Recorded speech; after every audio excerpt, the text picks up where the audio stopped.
la paix de Dieu demeure sur vos vies et que sa grâce surabonde en vous.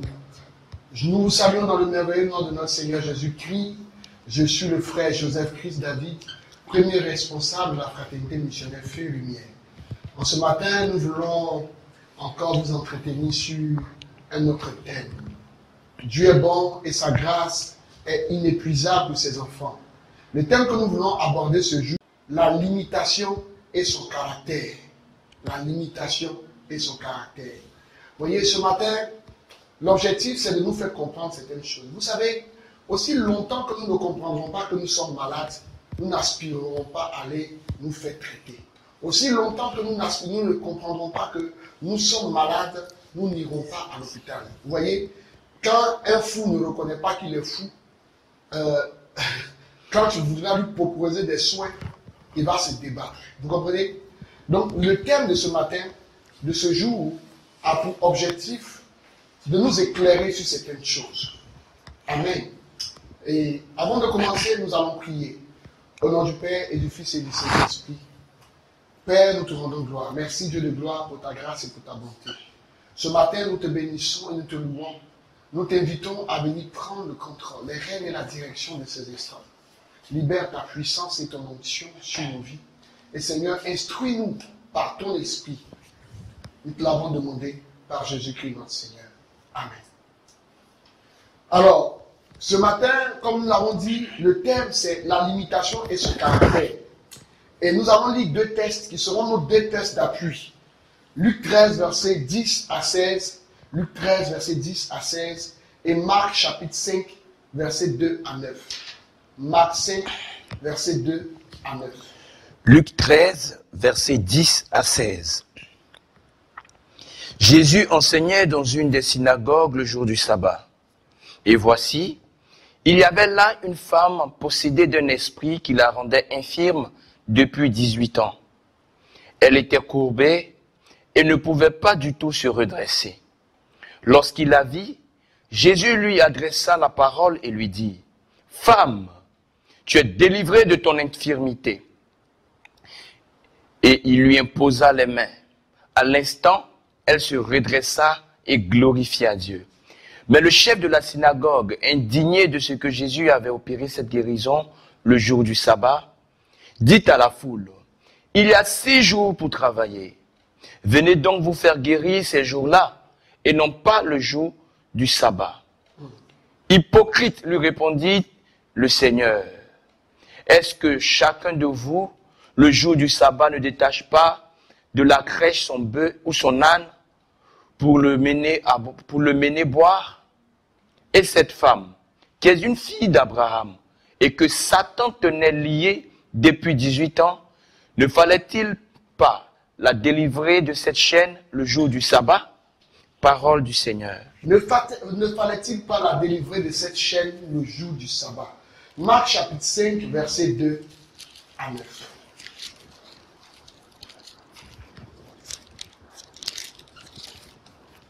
Marc chapitre 5, versets 2 à 9. Aussitôt que Jésus fut hors de la barque, il vint au-devant de lui un homme sortant des sépulcres et possédé d'un esprit impur. Cet homme avait sa demeure dans les sépulcres, et personne ne pouvait plus le lier, même avec des chaînes, car souvent il y avait eu les fers aux pieds et avait été lié de chaînes, mais il les avait rompu les chaînes. Il avait rompu les chaînes et brisé les fers, et personne n'avait la force de le dompter. Il était sans cesse, nuit et jour, dans les sépulcres et sur les montagnes, criant et se meurtrissant avec des pierres. Ayant vu Jésus de loin, il accourut, se prosterna devant lui et s'écria d'une voix forte, « Qu'y a-t-il entre moi et toi, Jésus, Fils du Dieu très haut? Je t'en conjure, au nom de Dieu, ne me tourmente pas. » Car Jésus lui disait, « Sors de cet homme, esprit impur. » Et il lui demanda, « Quel est ton nom? » « Légion est mon nom, lui répondit-il, car nous sommes plusieurs. Frères et sœurs, voici deux textes, mais qui traduisent la même réalité. Voyez-vous, Ces hommes, cet homme et cette femme, nous dit la Bible, étaient liés par les chaînes. Ils étaient liés par les chaînes et ils ne pouvaient pas aller quelque part autre. Leur vie était un perpétuel recommencement. Quand nous prenons l'histoire de cette dame qui, depuis 12 ans, souffrait, courbée par les chaînes, il se trouvait que pendant 12 ans, pendant 18 ans, elle venait à l'église. Pendant 18 ans, elle était tout le temps à la synagogue. Et quand les gens la regardaient, les gens disaient, oh, regardez comment la femme là, elle souffre. Depuis 18 ans, et la femme bossue là. Mais tout le monde la voyait. Elle avait dû certainement aller voir des médecins. Elle avait dû aller voir des tradipraticiens. Peut-être même les pharisiens de son temps avaient supplié la grâce de Dieu pour elle. Mais jusque-là, elle avait toujours cette bosse. Mais la parole de Dieu déclare que lorsque Jésus va la libérer, la Bible nous dit que les chaînes qui étaient sur elle vont tomber. Vous voyez? Les chaînes qui étaient sur elle vont tomber. Frères et sœurs, cette femme était habituée à un mouvement qui était devenu similaire chaque jour. Parce qu'à cause de sa bosse, on avait pitié d'elle. À cause de sa bosse, cette femme ne pouvait pas faire grand chose. Elle partait et revenait. Elle partait et revenait. Elle partait et revenait. Et lorsque nous prenons l'histoire de cet homme qui était sous l'influence de légions de démons, on nous dit que cet homme était sans cesse dans les sépulcres et dans les tombeaux. Et plusieurs fois, on avait essayé de le lier, mais il avait cassé les chaînes. Et mais lorsqu'il va voir Jésus, gloire soit rendue à notre Dieu, cet homme va confesser la seigneurie de Jésus et il sera délivré. Et frères et sœurs, c'est l'histoire de beaucoup de personnes qui ont vu des chaînes être placées sur leur vie, qui ont vu des chaînes être placées sur leur être, au point où ces personnes n'arrivent plus à aller de l'avant. Leur vie est un perpétuel recommencement. Comme cette femme qui faisait la navette entre le temple, entre la synagogue et sa maison, à la recherche d'une solution. Mais du fait qu'elle était courbée, elle ne pouvait pas faire quoi que ce soit. Comme cet homme, ce fou-là, qui ne pouvait pas faire quoi que ce soit, parce qu'il était lié par les chaînes, parce que cet homme était sous l'influence de démons. Et sa place privilégiée, nous dit-on, était dans les tombeaux. Vous voyez, dans les sépulcres. Il était au milieu des sépulcres. Cet homme ne pouvait plus venir à la maison. Sa vie était un perpétuel recommencement. Sa vie faisait pitié. Et frères et sœurs, c'est l'histoire de beaucoup de personnes qui sont dans des chaînes, des personnes qui ont été liées par un démon qui font qu'elles font du surplace. Quand vous regardez la vie de beaucoup de personnes, rien n'avance. Leur vie est un perpétuel recommencement. Elles font 2 pas en avant, 3 pas en arrière. Quand elles avancent un peu, quelque temps après, tout se gâche. Et quand on les regarde, leur vie fait pitié. Les gens plaignent leur sort. Les gens passent leur temps à dire, mais oh, regarde comment ils font pitié. Regarde sa vie, rien n'évolue, rien ne progresse. Mes frères et sœurs, après avoir entendu ce message, je crois que tes yeux vont s'ouvrir. Frères et sœurs, beaucoup de personnes souffrent parce qu'elles sont dans les chaînes de la limitation.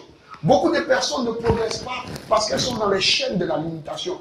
Et les chaînes de la limitation les cloisonnent à l'échec. Les chaînes de la limitation les détruisent. Les chaînes de la limitation les freinent lorsqu'elles veulent progresser.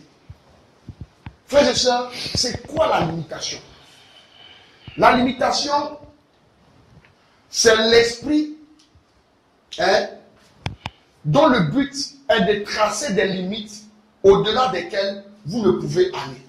Vous voyez? L'esprit de limitation, c'est l'esprit dont le but est de tracer des limites au-delà desquelles vous ne pouvez aller. C'est-à-dire quelqu'un qui dit la limitation va avoir un esprit mettre des limites, vous voyez, tracer des limites à sa vie. De sorte que chaque fois qu'elle arrive à cette limite, elle est obligée de retourner, de se retourner. Vous voyez, je vais donner encore une autre définition. La limitation est une barrière placée dans la vie de quelqu'un pour l'empêcher de vivre la gloire de Dieu.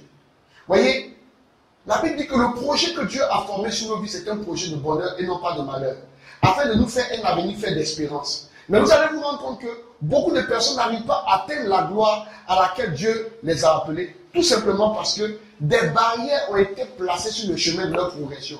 De telle sorte que lorsqu'elles essayent d'aller de l'avant, elles retournent en arrière. Parce que les barrières qui ont été placées au devant d'elles les empêchent de pouvoir atteindre le but, les objectifs qu'elles se sont fixés. Alléluia. Frères et sœurs, ces barrières sont invisibles. Ces barrières sont des barrières invisibles à l'œil nu, mais qui vont freiner notre progression pour nous ramener à la case départ. Vous voyez, quand quelqu'un vit les chaînes de la limitation, les barrières qui ont été placées devant elle, elle ne peut les voir à l'œil nu. Mais ces barrières vont faire de telle sorte que chaque fois qu'elles sont en train de progresser, arrivé à un moment donné, elles vont s'arrêter et retourner à la case départ. Elles vont chaque fois retourner à la case départ. Donc, je vais définir encore, en somme, les chaînes de la limitation. Ce sont des chaînes démoniaques qui empêchent des personnes de connaître une explosion tant sociale, professionnelle, sentimentale, etc. Les chaînes de la limitation, ce sont des chaînes démoniaques qui empêchent une personne de connaître une explosion tant au plan social, professionnel que sentimental. Vous voyez, quand quelqu'un vit dans les chaînes de la limitation, ces chaînes-là vont l'empêcher de connaître l'explosion, d'aller vers les lieux de sa destinée, vers les chemins que Dieu a tracés pour elle. Parce que chaque fois qu'elle va vouloir progresser sur son chemin, les chaînes-là vont la ramener en arrière. En réalité, ce sont des forces qui sont cachées derrière la stérilité, les échecs, les chômages, l'endettement, la confusion que vit une personne. Vous voyez, lorsque quelqu'un vit une confusion, lorsque quelqu'un vit des échecs permanents, lorsque quelqu'un vit l'endettement, la stérilité, derrière cela se cachent les chaînes de la limitation. Et frères et sœurs, il faut savoir que la limitation fait partie du grand groupe du non-accomplissement. Vous voyez, lorsqu'on parle de la limitation fait partie du grand groupe des esprits de non-accomplissement. Et dans l'esprit de non-accomplissement, il y a d'une part la limitation, il y a aussi le retard, il y a aussi la lenteur. Ce qui fait que, vous voyez, la lenteur c'est quoi? C'est ce qui fait que lorsque vous progressez, vous allez à part de tortue. Vous allez difficilement, vous progressez difficilement. Vous voyez, dans le grand groupe de non-accomplissement, il y a aussi la stagnation. Et il y a en dernier lieu la procrastination. Ça veut dire quoi? Frères et sœurs, chaque fois que vous vivez le non-accomplissement, vous allez voir que dans le non-accomplissement, il y a la limitation. Et aujourd'hui, nous voulons parler de la limitation de son caractère. Donc vous allez voir que beaucoup de personnes ne progressent pas dans leur destinée, n'avancent pas. Lorsqu'elles essayent, elles se débattent. Lorsqu'elles essayent d'avancer, rien ne va de l'avant. Vous allez voir que leur vie, aujourd'hui, elles avancent de 2 pas. Après, elles font 10 pas en arrière. Tant sentimentalement, tout revient à la case départ. C'est un perpétuel recommencement. Voyons maintenant le caractère de la limitation. Il faut savoir que l'esprit de limitation se manifeste sous 4 formes. C'est-à-dire, lorsque nous parlons du caractère, nous parlons de la manifestation de la limitation. Et la limitation se manifeste sous 4 formes. Vous voyez, c'est ce qu'on appelle le caractère de la limitation. Bien avant, nous allons lire un texte. Ésaïe 54, verset 2 à 3. Ésaïe 54, verset 2 à 3. Élargis l'espace de ta tente. Élargis l'espace de ta tente. Qu'on déploie les couvertures de ta demeure. Qu'on déploie les couvertures de ta demeure. Ne retiens pas. Ne retiens pas. Allonge tes cordages. Allonge tes cordages. Et affermis tes pieux. Et affermis tes pieux. Car tu te répandras à droite et à gauche. À droite et à gauche. Ta postérité envahira les nations. Ta postérité va envahir les nations. Et le peuple les villes désertes. Et le peuple les villes désertes. Voyez, dans ce passage, le Seigneur parle à Ésaïe. Il dit, élargis tes cordages. Élargis-toi à gauche et à droite. Déploie-toi. Vous voyez, c'est le désir du cœur de Dieu pour ses enfants. Mais lorsque la limitation est dans ta vie, la première chose que tu vas constater, c'est que ces esprits-là vont placer la vie de celui-là qui tient sous des restrictions. Le premier caractère, c'est que la limitation place la vie des personnes sous des restrictions. Ça veut dire quoi? Tu ne peux pas te déployer à gauche et à droite. Tu ne peux pas t'élargir. Tu ne peux pas t'étendre. Le désir du cœur de Dieu, qui est que tu te déploies, que tu t'élargisses à gauche et à droite, ne peut pas être évident dans ta vie. C'est-à-dire, cela va faire de telle sorte qu'il te soit impossible de te mouvoir. Il est même impossible de d'accomplir ta destinée. Vous voyez? Donc, la limitation va placer la vie des personnes qu'elle tient sous des restrictions. Au point où tu ne peux pas te déployer pour accomplir ta destinée. C'est là que tu peux avoir de grands rêves. Tu peux avoir de grands désirs. Tu peux avoir de grands rêves dans ton cœur. De fortes motivations dans ton cœur. Et ces motivations sont rattachées à ta destinée. Mais étant donné que la limitation place ta vie sous des restrictions, ces grands rêves que tu as, tu ne peux les accomplir. Tu ne peux progresser. Tu ne peux aller de l'avant parce que tes grands rêves seront tués par l'esprit de limitation. Regardez, on va voir un passage dans la Bible. Dans le livre de Marc au chapitre 11, verset 1 à 11. Marc 11, verset 1 à 11. Et regardez un peu ce que va se passer. Lorsqu'ils approchèrent de Jérusalem et qu'ils furent près de Bethphagée et de Béthanie, vers la montagne des Oliviers, Jésus envoya 2 de ses disciples en leur disant, allez au village qui est là devant vous. Dès que vous y serez entrés, vous trouverez un ânon attaché, sur lequel aucun homme ne s'est encore assis. Détachez-le et amenez-le. Si quelqu'un vous dit, pourquoi faites-vous cela? Répondez, le Seigneur en a besoin. Le Seigneur en a besoin. Et à l'instant, il le laissera venir ici. Les disciples étant allés, trouvèrent l'ânon attaché dehors près d'une porte, au contour du chemin, et ils le détachèrent. Quelques-uns de ceux qui étaient là leur dirent, que faites-vous? Pourquoi détachez-vous cet ânon? Il répondit comme Jésus l'avait dit, et on les laissa aller. Ils amenèrent à Jésus l'ânon sur lequel ils jetaient leurs vêtements, et Jésus s'assit dessus. Beaucoup de gens étendirent leurs vêtements sur le chemin, et d'autres des branches qu'ils coupèrent dans leurs champs. Ceux qui précédaient et ceux qui suivaient Jésus criaient, Hosanna, béni soit celui qui vient au nom du Seigneur. Béni soit le règne qui vient, le règne de David, notre Père. Hosanna dans les lieux très hauts.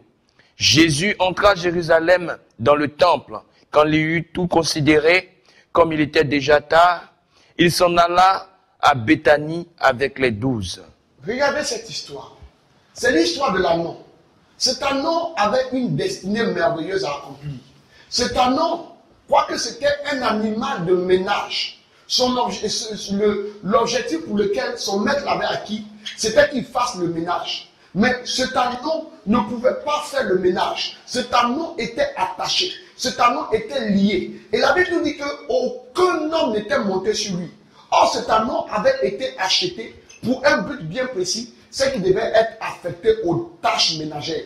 Mais cet ânon était attaché. Il ne pouvait pas accomplir ce pourquoi il avait été acheté. Cet ânon était sans cesse attaché. Il ne pouvait pas aller de l'avant. Vous voyez, on avait la capacité de déplacement de cet ânon était rattachée à la longueur de sa corde. Ça veut dire quoi? La corde avec laquelle on l'avait attaché avait placé sur sa vie des restrictions. Il ne pouvait pas aller à une certaine longueur. Il ne pouvait pas aller à une certaine hauteur. Au-delà de la limite de la corde qui le retenait, cet ânon était obligé de rester. Vous voyez, il ne pouvait pas aller au-delà. Il était obligé de rester juste à la limite de la corde qui le liait. Et vous voyez, lorsque quelqu'un vit la limitation, la personne est comme attachée. Il est placé sous des restrictions. Il est placé sous des restrictions. Il ne peut pas aller au-delà de ce qu'il peut faire. Il ne peut pas aller au-delà de ses potentialités. Vous voyez, il est venu sur la terre pour accomplir quelque chose. Mais il ne peut pas aller au-delà. Il est là et il est lié. Il est là et il est attaché. Vous voyez, il ne peut pas aller au-delà des limites qu'on lui a placées. Parce qu'il y a des restrictions qui sont sur sa vie. Mais cet ânon devait aider Jésus-Christ à entrer à Jérusalem. Il devait participer à cette gloire de Christ. Mais gloire soit rendue à Dieu. Que Jésus-Christ dit, allez-y dans la ville et déliez-le. Et regardez, lorsque les disciples vont le défaire, qu'est-ce que le propriétaire dit? Le propriétaire dit, pourquoi vous venez le délier? Vous voyez, ça veut dire quoi?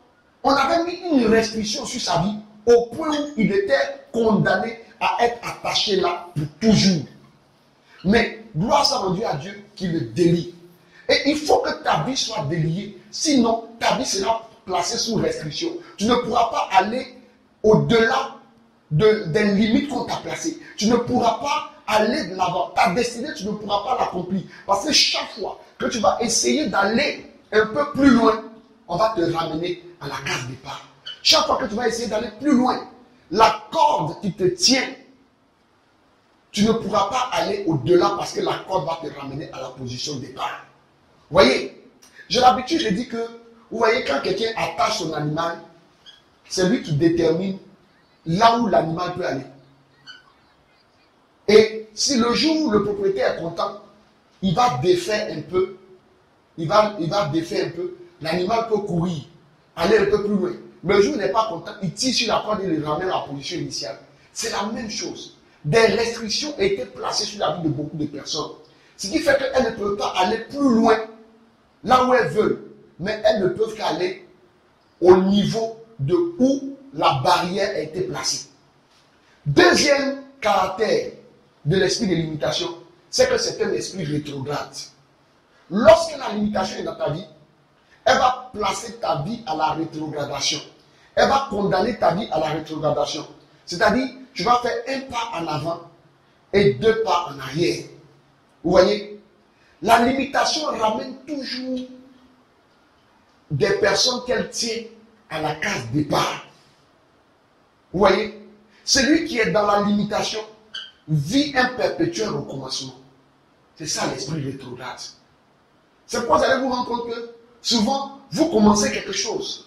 Ça commence bien. Mais au bout de quelque temps, ça tombe.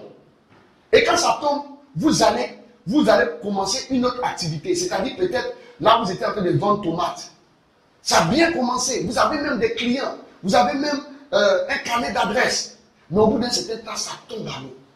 Et vous allez commencer maintenant la vente de fournitures de bureau. Vous voyez, une activité de fourniture de bureau. Ça commence bien. Et puis après, ça tombe à l'eau. Et puis après, vous dites non, maintenant, c'est livraison de poulet et de poissons frais que je vais faire.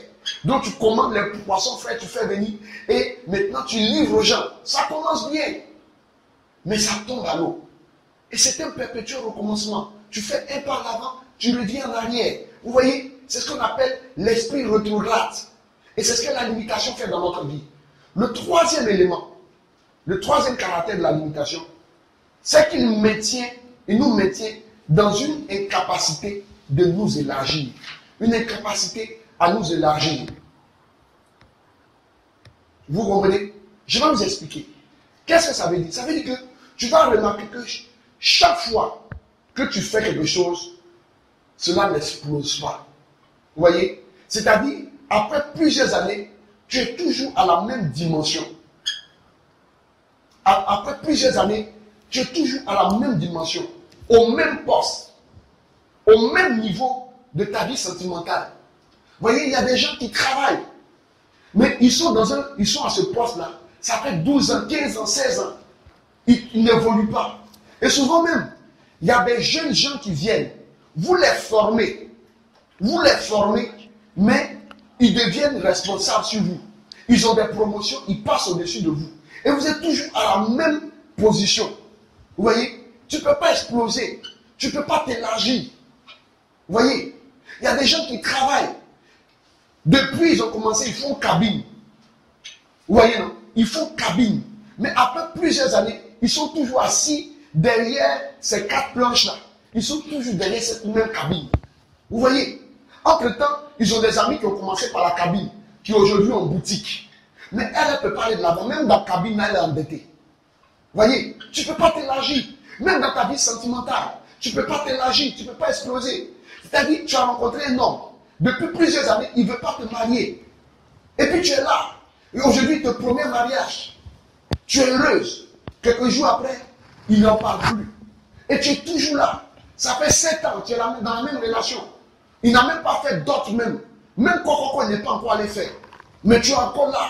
Tu espères encore qu'il le fasse. Et ta vie ne progresse pas.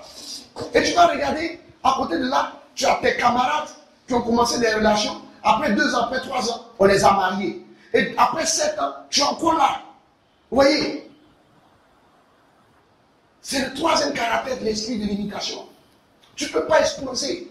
Tu ne peux pas t'élargir. Tu vois, tu essaies d'aller en France. Tu essaies d'aller à l'étranger. Mais après plusieurs années, tu es passé dans toutes les ambassades. Chaque fois, on te refuse le visa. Tu passes ton temps à faire le passeport. Tu as renouvelé ton passeport. Mais on te refuse chaque fois le visa. Tu es limité. Et pourtant, chaque fois que tu commençais, tout était bien parti. Parfois, même tu as rencontré des gens, même à l'ambassade, qui t'ont dit, oh, c'est pas grave, on va faire ça pour toi. Mais après plusieurs temps, tu es toujours à la case départ. Le quatrième caractère de l'esprit de l'imitation, c'est qu'il génère des blocages dans notre vie. Ah, les blocages. C'est-à-dire que tu es bloqué à tous les niveaux. Jean chapitre 5, verset 2 à 9. Jean chapitre 5, verset 2 à 9. Or, à Jérusalem, près de la porte des brebis, il y avait une piscine qui s'appelle en hébreu Bethesda, et qui a 5 portiques.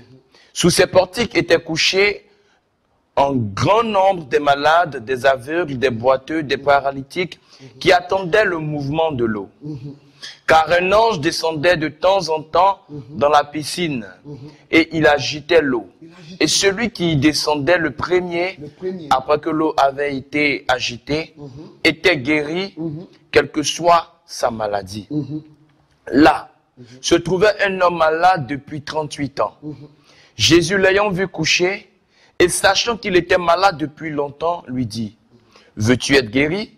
Le malade lui répondit, « Seigneur, je n'ai personne pour me jeter dans la piscine. Quand l'eau est agitée, et pendant que j'y vais, un autre descend avant moi. Lève-toi, lui dit Jésus, prends ton lit et marche. Aussitôt, cet homme fut guéri et prit son lit et marcha. Regardez, nous tous nous connaissons ce texte. Cet homme qui souffrait depuis 32 ans, 38 ans plutôt. Vous voyez, cet homme-là, il avait un mouvement permanent. C'est-à-dire ses parents, les soirs, venaient le soulever et il faisait quoi? Il l'emmenait au temple et à la piscine. Vous voyez, les soirs, il le ramenait à la maison. Le matin, on venait le déposer à la piscine en espérant que l'ange vienne remuer, tombe dans la piscine. Mais chaque fois que l'ange venait remuer la piscine, qu'est-ce qui s'est passé? Il dit à Jésus que chaque fois que je veux me lever, il y a quelqu'un qui tombe en moi. En réalité, ce que cet homme-là voulait dire, c'est que chaque fois que je veux me lever, je suis bloqué. Et j'ai des blocages. Vous voyez, chaque fois que je veux me lever pour faire le mouvement pour aller, je suis bloqué. Et vous voyez, quand quelqu'un vit la limitation, non seulement il passe son temps à reproduire les mêmes efforts, à produire les mêmes efforts, c'est-à-dire, il travaille beaucoup par ses muscles. Vous voyez, il travaille beaucoup avec ses muscles, mais avec beaucoup d'efforts qu'il fait, il récolte peu, il moissonne peu. Vous voyez, quand tu es dans la limitation, tu travailles beaucoup avec tes muscles et tu récoltes peu. Et après plusieurs années, tu te rends compte qu'il y a des blocages, des difficultés qui sont à l'horizon dont tu n'arrives à te défaire. Vous voyez, tu es bloqué à tous les niveaux. Tu es bloqué professionnellement. Tu es bloqué sentimentalement. Tu vois, tu as des diplômes. Mais tu t'en vas chercher travail, tu ne peux pas trouver travail. Tu as déposé CV partout. Mais depuis combien d'années tu as des blocages? Tu vois? Et quand c'est comme ça, tu t'en vas faire affaire. C'est-à-dire tu commences à faire des petits commerces. Mais malgré tes capacités, là encore ça ne marche pas. Tu es bloqué. Vous comprenez? Et la limitation va faire que tu vas vivre un cloisonnement. Tu vois? Tu es bloqué. Et rien ne progresse dans ta vie. Après plusieurs années, c'est comme si tu étais en palabre avec Dieu. Et c'est là que beaucoup de personnes vont commencer à avoir des propos bizarres. Vous voyez? Mais ce n'est pas Dieu ton problème. Mais c'est les chaînes qui t'ont lié. C'est les chaînes par lesquelles tu as été attaché, qu'il faut que tu es bloqué et que tu es toujours à cette même position. Vous comprenez? Et frères et sœurs, lorsque tu constates ces 4 caractères dans ta vie, il y a des éléments physiques et spirituels qui vont confirmer. Vous comprenez? Donc la limitation va se voir dans sa manifestation. tant spirituel que physique. Ça veut dire quoi? Physiquement, tu vas remarquer certaines choses dans ta vie. Et ces choses-là seront confirmées par tes rêves que tu fais. Voyons les éléments physiques que tu vas voir dans ta vie. Quand tu as constaté les caractères, les quatre caractères, ces quatre caractères vont te manifester par des éléments physiques. Première chose, c'est que la limitation va provoquer l'échec si proche du but dans toutes tes entreprises et dans tes initiatives. Vous voyez? C'est-à-dire que chaque fois que tu es presque au but, presque arrivé, tu vas voir que tes initiatives seront bloquées. Tu vois, tu vas échouer si proche du but. Tu vas échouer si proche du but. Parce que la limitation ne veut pas que tu progresses. Donc quand tu vis l'œuvre de la limitation, tu vas échouer si proche du but. C'est la première chose. Deuxième chose, elle provoque le retard dans la destinée et dans nos entreprises. Tu vas voir que tes amis de promotion sont mariés jusqu'à ce qu'ils aient eu 3 enfants. C'est maintenant, tu as ta première relation stable. Et là, on n'a même pas encore fait quoi. Tu comprends? Peut-être que tes amis de promotion, elles ont fini de faire leurs 3 enfants. Aujourd'hui, elles ont 40 ans. Tu as 40 ans avec elles. C'est maintenant un homme vient te faire quoi. À quel moment il va faire la dot? À quel moment il va te marier? À quel moment tu vas faire tes enfants? Tu vas te rendre compte que tes amis de promotion on travaille depuis plusieurs années. Jusqu'à aujourd'hui, ils ont des promotions, ils ont voiture, ils sont en train de chercher à payer terrain ou bien même, ils sont en train de construire leur maison. C'est maintenant que tu as ton premier travail. Vous voyez? Donc tu es en retard. Vous voyez? Dans tes entreprises, tu es en retard sur ta destinée. Autre élément, c'est qu'elle nous fait travailler en dessous de nos potentialités. Et là, c'est grave. C'est-à-dire, quand tu es limité, la limitation va te faire travailler en dessous de tes potentialités. Quand on te regarde, on comprend que tu es quelqu'un de très intelligent. Tu es quelqu'un qui a beaucoup de potentialités en toi. Mais tu ne peux pas déployer le potentiel qui est en toi. Et tu travailles en dessous de tes potentialités. Vous voyez? Parce que la limitation t'a fait tellement échouer que tu ne crois plus aux potentialités qui sont en toi. Donc maintenant, tu te contentes du peu. Vous voyez? Tu te contentes du peu. Et c'est grave. Vous comprenez? Ce matin même, on me donnait le témoignage d'une sœur qui avait tellement échoué dans sa vie, limitée qu'elle était aujourd'hui, où elle est en train d'être libérée d'un lien qu'il avait tiré en arrière. Chaque fois qu'elle essaye les gens veulent travailler avec elle, elle refuse. Elle dit non, que moi je ne vais pas rentrer dans votre affaire là jusqu'à... ça c'est gâté, on m'a dit c'est moi. Vous voyez, tout simplement parce que la limitation, les 400 années d'esclavage, ça laisse des séquelles. Vous comprenez? 400 années d'esclavage, ça laisse des séquelles. Et donc, ça va détruire le potentiel qui est en toi. Et donc, ça va faire que, au moment où tu dois passer à un autre niveau, tu ne peux pas te déployer. Tu travailles en deçà. Autre élément physique que vous allez constater, c'est que la limitation fait qu'on ne termine jamais ce qu'on commence. Du fait qu'il y a un esprit avorteur qui va troubler tout ce que nous faisons. Tu vois, quand tu vis la limitation, tu ne vas jamais au bout de tes entreprises. Toi-même, tu gâches tout en cours de route. Tu ne vas jamais jusqu'au bout. Ou bien, en cours de chemin, tu te décourages. Vous voyez? Ça veut dire que tu vis la limitation. Autre élément, c'est qu'elle nous fait rater les opportunités les plus importantes pour gagner les miettes. Et c'est là que ça fait mal. Vous comprenez? C'est-à-dire, les opportunités importantes là, tu ne peux pas les avoir. Mais c'est les miettes là que tu gagnes. Tu en as fait. Les affaires qui ont un gros chiffre d'affaires. Vous voyez, par exemple, les affaires de 20 millions. Tu rates ça. Et puis c'est les affaires de 300 000, 400 000. C'est ça que tu gagnes. Mais tu vois, quand tu n'as pas de choses, d'objectifs pour ta vie, tu vas te contenter de ça. Mais quand tu as des objectifs, tu as une vision plus grande, tu vas comprendre qu'il y a quelque chose qui ne va pas. Voyez-vous, il y avait ce monsieur-là qui était entrepreneur.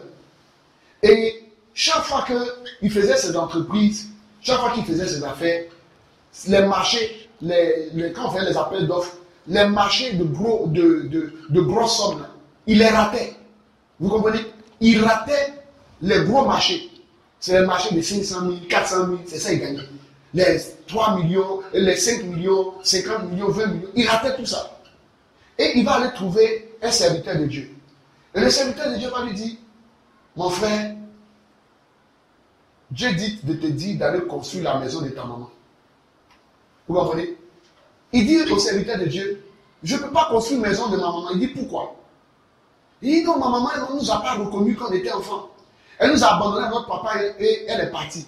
Quand on a su qui elle était, on allait vers elle, elle nous a chassés. Elle nous a dit qu'elle voulait vivre sa vie. Il ne faut pas qu'on vienne la déranger. Et le serviteur de Dieu lui dit, justement, c'est pourquoi le Seigneur dit de construire la maison de ta maman. Pour que tu puisses te réconcilier avec elle, pour que tu puisses faire la paix. Parce que tu lui en veux et à cause de cela, ton ciel est fermé. Il a refusé. Il s'en va 3 ans après. Sa situation est toujours la même.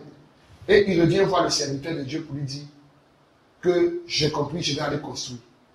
Et quand il a fini de construire la maison de sa maman, dès qu'il a fini de construire, qu'est-ce qui va se passer? Il va commencer à avoir les marchés de 40 millions, de 50 millions. Et c'est alors qu'il va comprendre que, en fait, il était limité à cause du fait qu'il en voulait à sa maman. Vous voyez? Donc, il avait de grosses opportunités qu'il ratait pour avoir des miettes. Et là, ça fait mal à beaucoup de personnes. Elles savent que l'entreprise qu'elles ont, elles savent que le commerce qu'elles font, elles ont la possibilité de glaner de grosses sommes. Mais vous voyez, les gens ne viennent pas vers vous.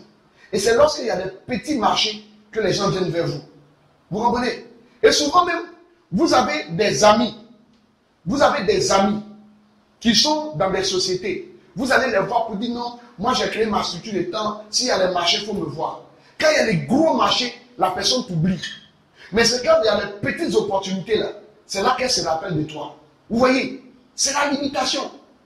Autre élément, c'est que les clients dépassent ta boutique, dépassent ton affaire pour aller vers les commerces qui sont cachés.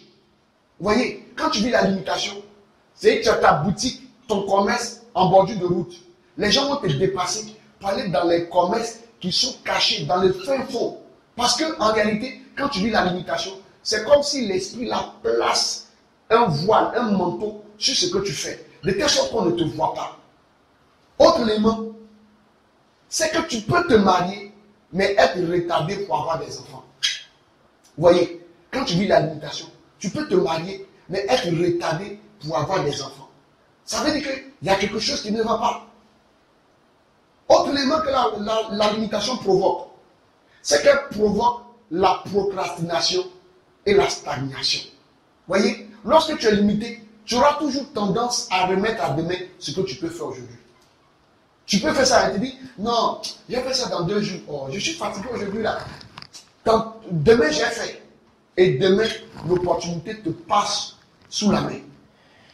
Parce que tu as pris le temps, au moment où tu devais le faire, tu n'as pas fait.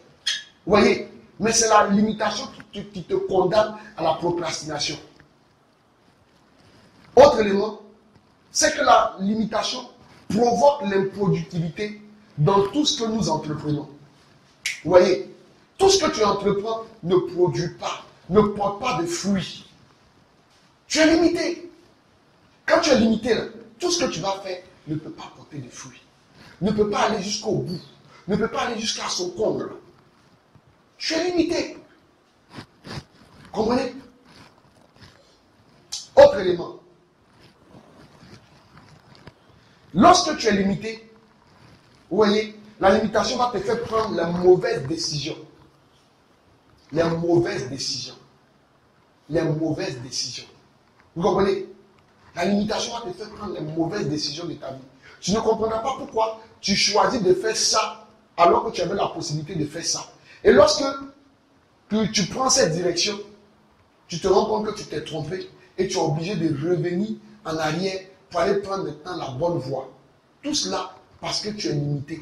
Il faut que tu sois retardé.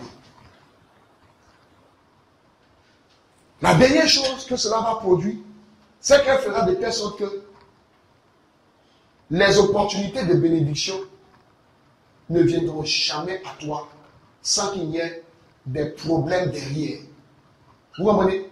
C'est-à-dire, chaque fois qu'il y a une opportunité de bénédiction qui vient à toi, derrière se cache un autre problème qui va engloutir cette possibilité, cette opportunité que tu viens d'avoir. Est-ce que tu me suis? Tu vas te rendre compte que, par exemple, tu fais un commerce, et voilà que tu viens d'avoir une grosse affaire. Dès qu'on te paye, il y a un autre problème qui va venir pour engloutir tout ce que tu as eu dans cette affaire. C'est la limitation qui produit ça. Est-ce que quelqu'un se retrouve? Et si tu te retrouves, tu vas voir que cela sera confirmé par des rêves. Par des rêves que tu vas faire. Ces rêves-là vont ouvrir tes yeux sur la réalité. Vous comprenez? Ces rêves-là vont ouvrir tes yeux sur la réalité. Quels sont les rêves que tu vas faire? Premier rêve, c'est que quand tu voyages, tu vas rêver et dans tes rêves, tu voyages, mais tu n'arrives jamais au bout. Voici le premier rêve. Vous allez voir des gens, dans leurs rêves, ils s'en vont en voyage. Ils sont dans le véhicule. Ils s'en vont, ils rêvent toute la nuit, mais ils n'arrivent jamais à destination. Quand tu fais ce genre de rêve, c'est un rêve qui est en train de te montrer que tu vis la limitation. Deuxième type de rêve que tu peux faire.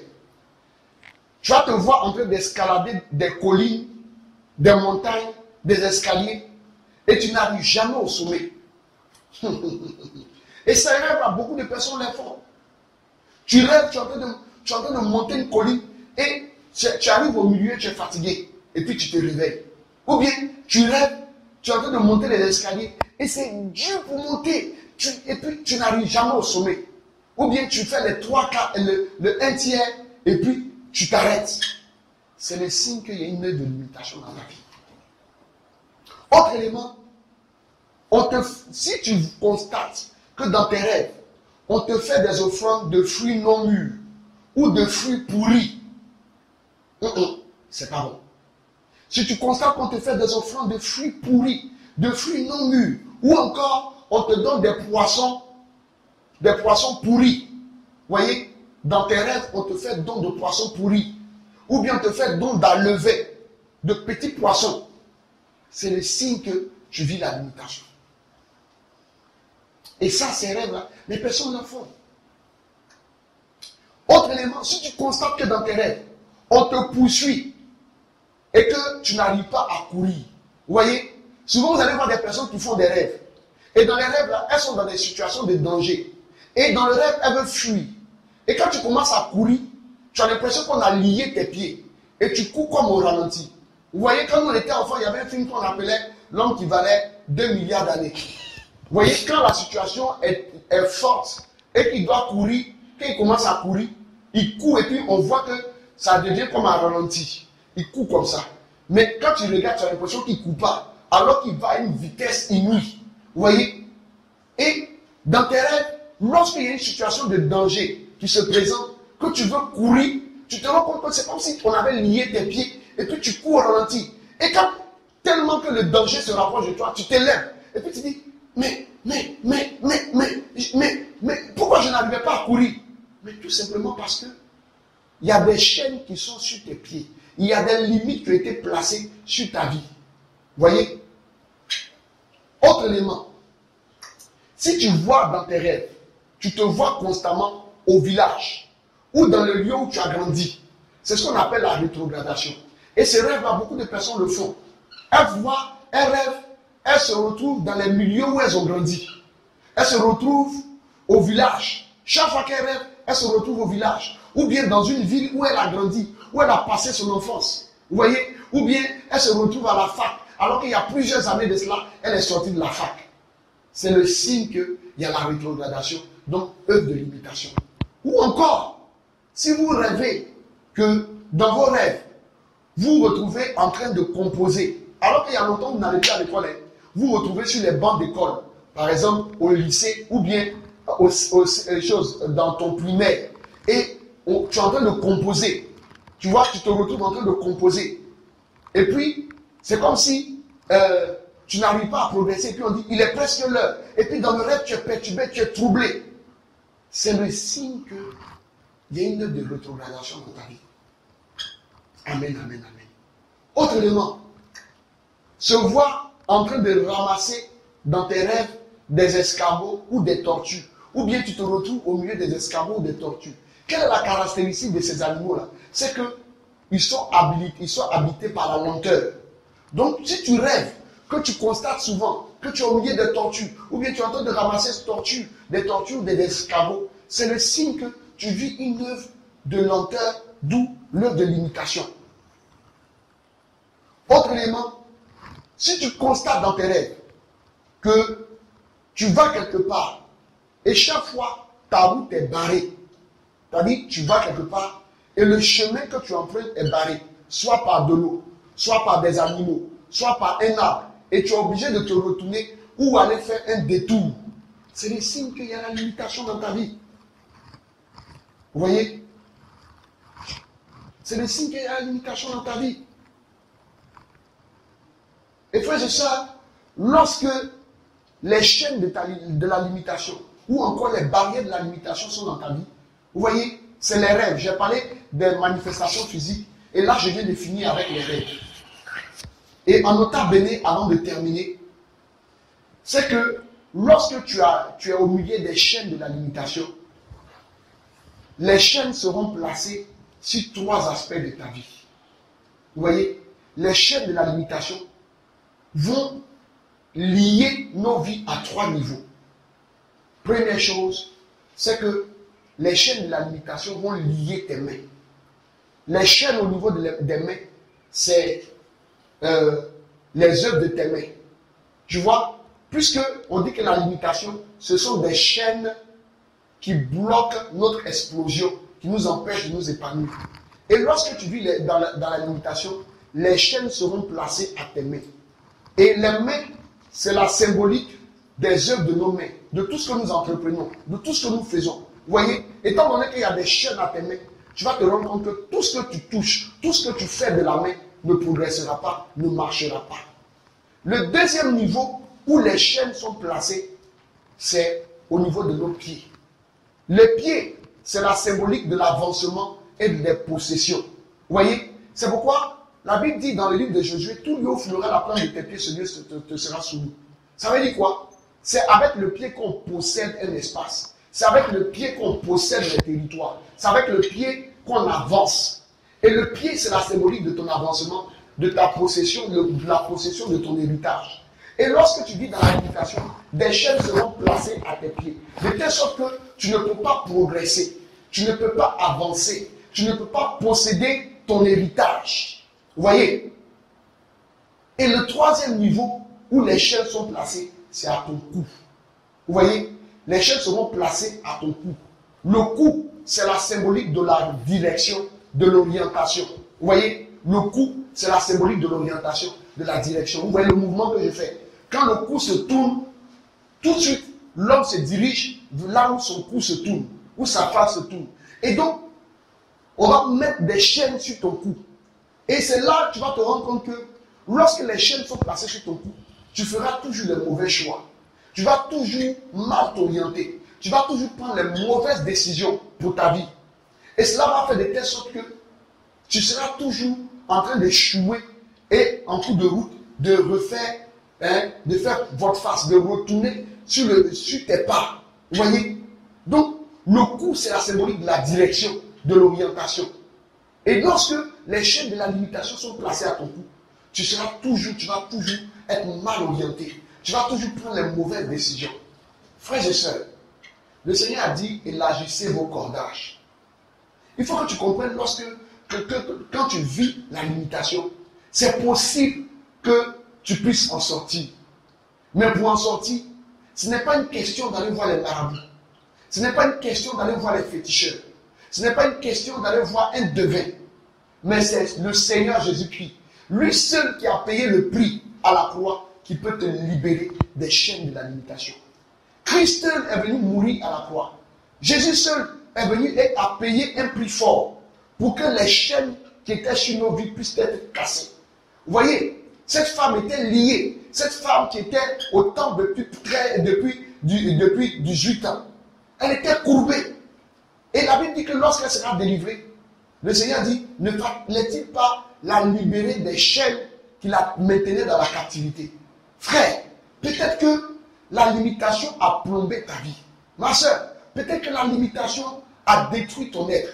Il faut que tu comprennes que Christ est venu pour que les fardeaux, les chaînes par lesquelles tu es lié puissent tomber. Il faut que tu comprennes que là où l'ennemi t'a placé sous restriction et t'a cloisonné de telle sorte que tu fais du surplace, Jésus-Christ a payé le prix pour que tu en sois délivré. Jésus-Christ a payé le prix pour que les chaînes puissent tomber. C'est pourquoi je vais te dire encore ce jour, ne désespère pas. Il y a encore de l'espoir. Il y a encore de l'espoir. Jésus-Christ est venu pour casser les chaînes de la limitation qui te tenait. C'est pourquoi, cours vers lui. Mets ton espoir en lui. Mets ta confiance en lui. Et comme je l'ai dit aujourd'hui, c'était l'objectif de cet enseignement, c'est d'ouvrir tes yeux pour que tu voies que tu es malade. Et quand tu as constaté que tu es malade, le médecin par excellence, c'est Jésus-Christ. La seule personne capable de briser les chaînes de la limitation, de te libérer du surplace que tu faisais, de te libérer de ce perpétuel recommencement, de te libérer de ces échecs si proches du but, c'est Jésus-Christ. Accours à lui et dis Jésus, j'ai plus que jamais besoin de toi pour être libéré. Et lui, dans sa grâce, dans sa miséricorde, te délivrera. Que Dieu te bénisse. Je te dis que Jésus t'aime et que sa grâce est aussi pour toi. Le prix qu'il a payé à la croix est aussi pour toi. Que Dieu te bénisse et que le Seigneur se souvienne de toi en cette année pour te délivrer, pour te libérer des chaînes de la limitation. Au nom de Jésus. Amen. Amen. Amen. Au nom du Père et du Fils et du Saint-Esprit.